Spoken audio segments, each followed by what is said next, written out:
Here's a fact you can use right now. Adult gnats are mostly a nuisance. The real trouble is larvae chewing on tender roots and potentially spreading diseases like damping off to vulnerable seedlings. So the only reliable fix is to hit both stages together. Quick ID so you know it's fungus gnats. Adults are tiny, about 1/8 of an inch, grayish-black with long legs and antennae like tiny mosquitoes. Larvae are translucent white, about 1/4 inch with a small black head. In this guide, we layer simple steps: dry the top inch, sticky traps for flyers, and the simple BTIT method for larvae. And we'll start by asking why the usual tricks don't stick. Why most methods fail comes down to what they miss beneath the surface and how quickly the gnat clock turns over. Ever tried drying the soil, setting a few traps, and 2 days later the gnats waltz back in like nothing happened? There's a simple reason, my dear garden-loving friends, and it explains why that brief calm never lasts. Here's the common routine. We skip a watering. We pop a yellow card near the worst pot. Maybe we dust the surface with cinnamon or a pantry spice that sounds helpful. For a moment, the kitchen feels quiet. A few adults vanish onto the sticky card. The air clears, and we feel hopeful. Then by the end of the week, those specks at the window are back. So why the surprise return when the top looks dry? Because the real action isn't happening on the surface. It's happening a little deeper, in the comfort zone below that crust, where moisture still lingers. That's where the larvae stay tucked in, grazing on tender root hairs and the bits of organic matter they love. They don't need the top crust to be wet. They only need that steady damp layer in the top 2 inches or so, the upper 5 centimeters, where they actually live. As long as that layer stays, the next batch keeps growing. Adults are a nuisance. They hover, and they bug us at the sink, but they aren't the ones hurting our plants. The larvae do that job, and if we only swatted adults, we leave the engine running under the hood. It's like sweeping the porch while the leak under the sink keeps dripping. Looks tidier for a minute. The mess returns because the source never got fixed. There's another quiet twist. Adult females can lay a lot of eggs, think in the hundreds over their lifetime, so every flyer we ignore can seed a fresh wave in the potting mix. Now add the pace of their life cycle. In ideal warmth, they can go from egg to adult in as little as 17 days. Often it's about 3 weeks in summer and 4 to 5 weeks in cooler rooms. That quick turnover is why the card fills up fast. We feel like we're winning, and then new adults appear from the same pots a few days later. We respond to what we see today, while the next wave is forming out of sight. That's why single tactics feel good and fail fast. A sticky card pulls down flyers, but it can't touch what's chewing below. A dry surface slows egg laying, but the deeper zone stays wet enough for development. A sprinkle of cinnamon may calm a bit of surface fungus, but larvae already hatched don't punch out of work because we spice the top. And once we go back to normal watering, because our plants need a drink, the whole cycle speeds up again. Here's the real magic. When we match our steps to that timing, the problem softens. We don't need harsh sprays or complicated gadgets. We need a calm, layered plan that touches the top and the zone beneath it, and we keep it steady for a couple of weeks to outlast that life cycle. Adults stop laying, larvae stop developing, and the cycle runs out of fuel. Once that clicks, every failed attempt makes perfect sense. The surface looked dry, yes, but the larvae were safe in the moist layer. The card caught flyers, yes, but the next batch already had a head start. We weren't wrong, we were just treating half the story. So next, we'll start gently resetting the conditions those larvae depend on, and we'll do it in a way your plants can tolerate. The first 2 days set the tone and shorten the gnat count, calmly and quickly. Week 1, the dry down reset starts right here, my dear garden-loving friends, with simple steps that change the surface conditions gnats rely on. Here's the secret. The first 48 hours can do more than calm your nerves. They can drop the gnat count fast without a single harsh spray. We do it with water discipline, a tidy surface, and one small barrier that makes egg laying a hassle. Less fuss, more peace. And yes, your plants stay safe. Our goal is simple. Make the top of the pot a place gnats don't love. We're not starving your plants or turning your home into a lab. We're nudging habits so the soil's surface dries a bit faster, stays cleaner, and offers fewer cozy spots for larvae. Function meets beauty in the most delightful way.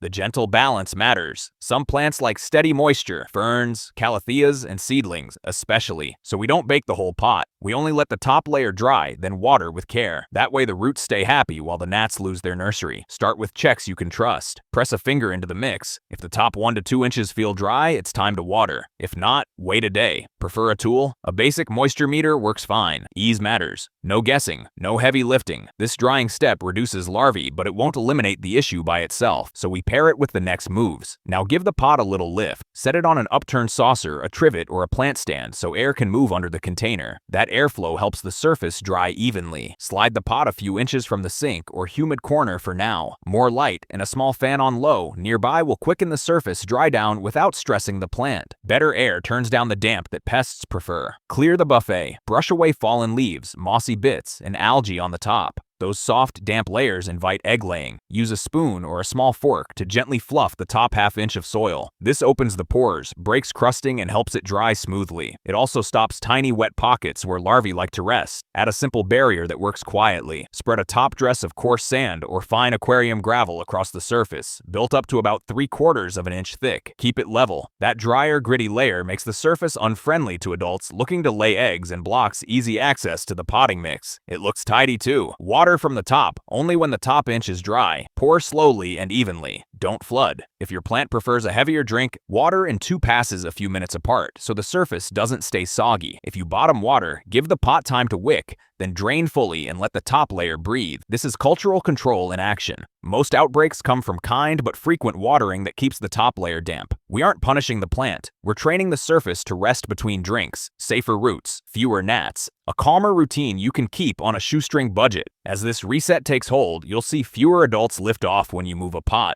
The top zone dries faster, stays clean, and offers fewer landing pads. Next, we'll use that cleaner surface and smart airflow to place traps where they actually intercept the flyers you see. Clean counters, fewer specks, and quick feedback on what's working, coming right up. Now that the surface is working in our favor, let's guide the flyers where we want them. Trap placement that actually works starts with smart positions, not more clutter. Most people press a sticky card into the pot and hope for the best. The gnats fly right past it. Let's fix that with placement that actually pulls adults fast and keeps your counters clean. Here's the secret. Adults chase 2 things, light and damp soil. They lift off from the potting mix and drift toward windows, grow lights, and bright lamps. So we intercept them at the edge of takeoff and along their flight path. Simple moves, big difference. Too many cards and sloppy angles only clutter your space. We'll use fewer cards, but we'll make each one count. Think of it like hanging a porch awning where rain always hits. Right spot, right tilt, less mess. Set yellow sticky traps low, right above the soil line. Fungus gnats are especially drawn to yellow, so skip blue cards and go with the gold. Angle each card like a small roof over the pot, just a slight lean toward the center of the plant. That angle catches the adults as they rise and makes the card feel like a landing spot. Press the stakes so the sticky face hugs the top few inches of air where they hover. Cluster your traps where the crowd gathers. If one shelf has the troublemakers, give each pot there its own small card. Cut full cards into halves or quarters to spread coverage without buying more. Place extra pieces near the brightest window and undergrow lights where you often see tiny specks in the morning. We're building a quiet net, not a billboard. Mind the angle. A card that stands tall like a flag often misses the launch zone. A low roof snags more in a day than a high wall does in a week. Keep the sticky face within an inch or two of the soil and tuck it so you can still water easily. If a leaf brushes the card, trim the leaf tip or nudge the card outward to avoid plant stickiness. Keep the surface tidy under each card. A clear top layer makes your traps more attractive to adults moving across the pot. If the mix is chunky, press the stake where it won't wobble. A steady card sticks more flyers than a wiggly one. Now add a tiny detective tool. Cut potato into inch-wide blocks about a 1/4 inch thick. Bury each piece just beneath the soil surface in any pot you suspect. Check after 4 to 8 hours. Lift the slice. If larvae are present, you'll see small glassy worms crawling on the potato. Toss the piece and note which pots show activity. This little test doesn't just confirm presence. It helps you measure how heavy the infestation is in each pot, so you focus effort where it counts. Remember what traps are for. They remove adults and give you a clean read on how many are left. They do not end the whole problem on their own, but they shorten the life cycle window by taking out egg layers before they can restock the soil. That buys time and keeps things calm while your other steps work below the surface. As adult numbers fall, you're left with one path for the pests, the larvae in the mix. In the next phase, we turn our regular watering into a simple block that stops that stage cold, gently and reliably. So we'll shift our watering to do quiet, targeted work where it counts. Week 2.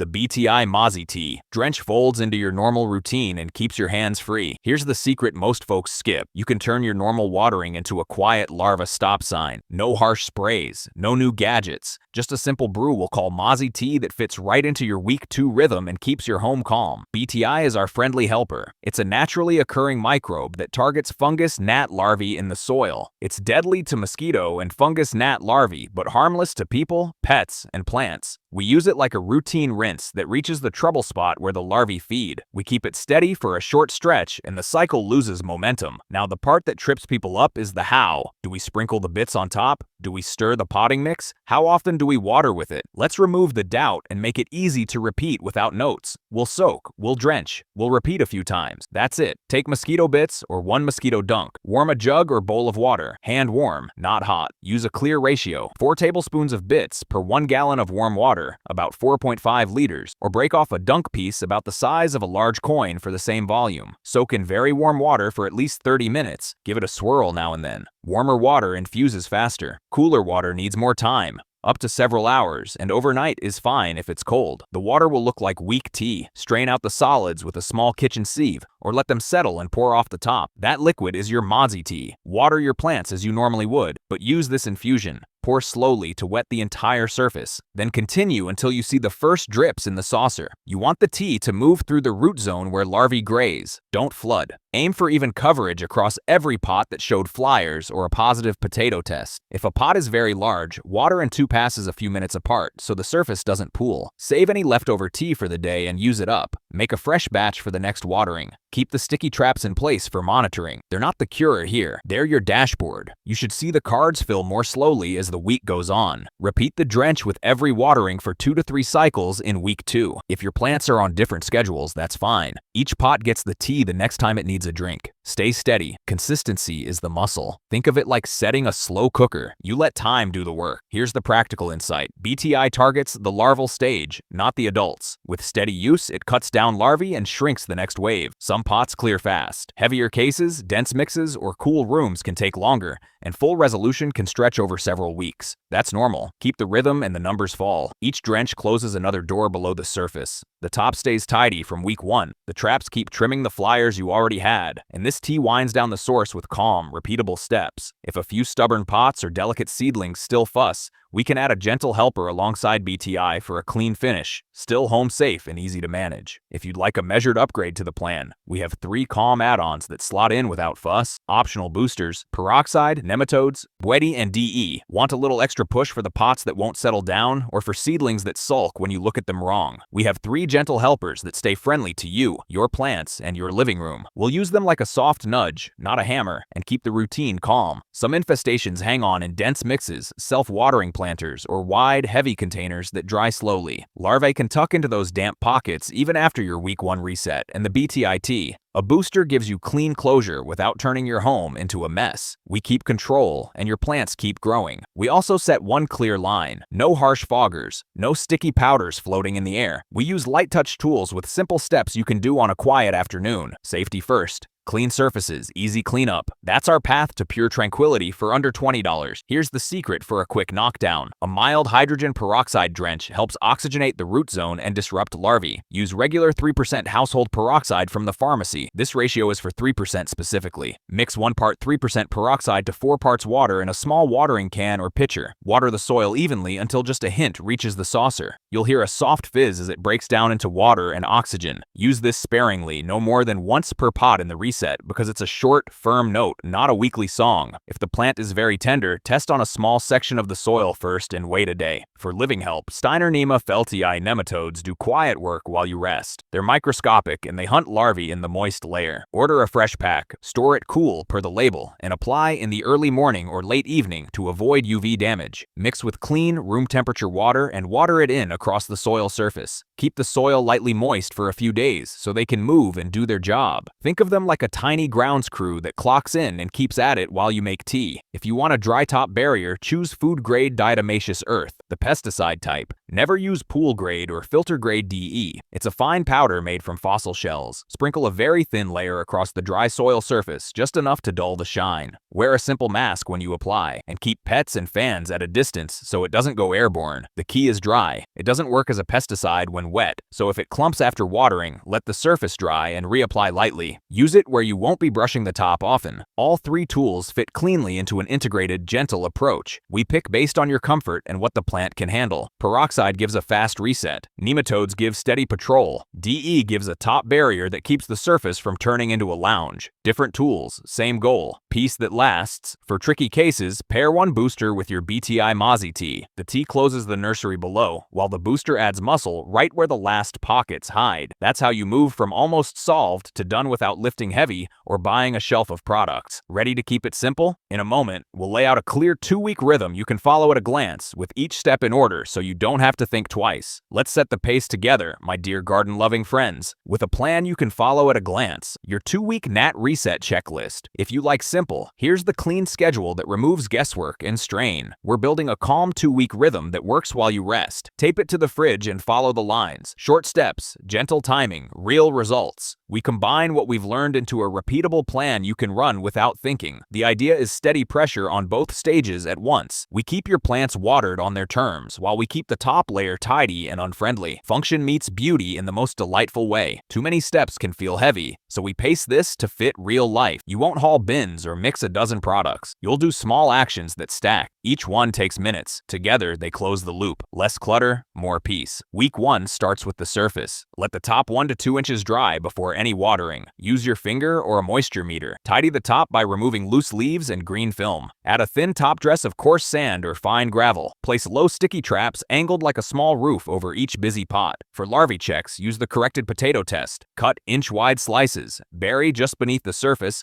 and check after 4 to 8 hours for small, glassy worms on the slice. Keep airflow gentle. Elevate pots on saucers or trivets so air can pass underneath. Slide planters a bit closer to brighter light, but not into harsh sun. Stir the top half-inch with a fork to ease crusting. These tiny changes make the surface dry faster while roots stay comfortable. Your midweek review takes 3 minutes. Replace any trap that looks full or dusty. Note which pots showed larvae on the potato slices, then toss the slices. Confirm you see fewer flyers at the window. Water only when that top inch is truly dry. It's a steady rhythm, not a drought. Week 2 switches the water to BTI Mozzie Tea. Soak mosquito bits or a small piece of a dunk in warm water for at least 30 minutes. Cooler water needs longer, even overnight. Strain, then water as usual with the tea. Drench the soil evenly so it moves through the root zone. Repeat this with every watering for 2 to 3 cycles. Keep the traps in place, but now they're for monitoring only. Here's the insight that makes the plan work. Fungus gnats can complete a life cycle in as little as 17 days in warm rooms. That's why consistent, overlapping steps matter. We suppress adults while we disrupt larvae at the same time. Treating the air without the soil fails. Treating the soil without trimming adults lags. The combo closes both doors at once. Set expectations with kindness. Many cases calm in 2 weeks, but complete elimination often needs more time. Stay with BTI and tidy surface habits for at least 4 weeks if you caught it early. Heavy cases or cool rooms may take up to 8 weeks. That's normal. Think of it like turning a thermostat. Steady adjustments bring the whole house into balance. By day 14,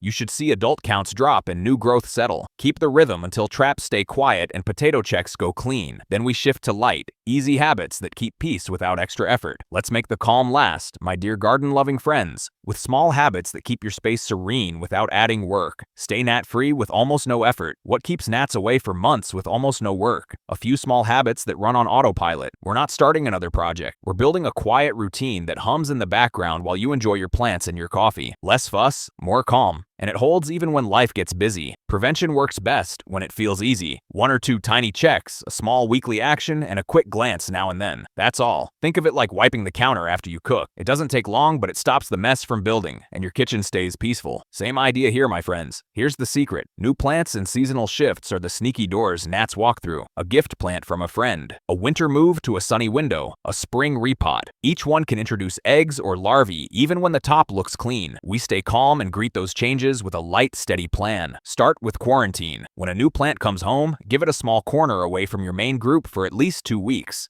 Ideally 4 weeks if you have the patience. That longer pause is best. It comfortably spans a full gnat cycle and many other pests, so your whole collection stays safer without drama. During quarantine, fold in 1 BTI watering. It turns that test period into a friendly insurance policy, and it keeps any hidden larvae from getting a head start. Keep a single sticky trap near your brightest window. 1 card is enough for monitoring. Replace it monthly or when it looks dusty. That card is your smoke alarm. If you notice new specks on it, you've caught the hint early. You can act the same week and stay ahead with minimal effort. Clean counters, clear mind. Hold your gentler watering rhythm. Check the top inch before each drink. If it's dry, water. If it's damp, wait a day. That simple finger test saves you from the slow creep of constant dampness that gnats love. Your plants respond with stronger roots and even growth, and your soil stops being a nursery between waterings. Refresh the pot when it needs it. If a plant stalls or the mix compacts, repot with a fresh, clean blend. Tip out the tired soil and start with a light, well-draining mix. Before you set the plant back, cover the drainage holes with a small piece of mesh or a coffee filter. It keeps gnats from sneaking in from below and holds the mix in place while water flows freely. If your monitoring card catches a few flyers, move right back to your BTI Mozzie tea for the next watering or two. A maintenance dose keeps things quiet. You can use a lighter touch between outbreaks, just a drench at a reduced rate when you water, then back to normal. You're not chasing a crisis, you're nudging a routine. This is the gift that keeps giving on a shoestring budget, and it's easy to keep. Here's the practical insight. Light, regular monitoring catches issues while they're still soft. BTI maintenance stops the next generation before it gets wings. When those two habits run together, the cycle doesn't restart. Your home stays calm. Your plants repay you with steady growth and glossy leaves. And as this rhythm settles in, we can tie the whole method into one clear thought that guides every season and every shelf. So here's where it all lands, my dear garden-loving friends. Conclusion. Here's the real magic. When we treat what we see, the flyers, and what we don't, the larvae, on a gentle schedule, the noise fades and roots breathe easy. 2 weeks of steady steps starts the turnaround. Some homes clear fast, others need a longer runway. Stay patient and keep the rhythm for 4 to 8 weeks if needed. If you're ready for peaceful mornings and healthy roots, start the 2-week reset tonight. Then share your results in the comments so our Golden Seniors Living community can cheer you on and learn from your wins. We grow stronger together. If you found this helpful, hit like and subscribe. Trust me, you'll want to catch every tip we share here.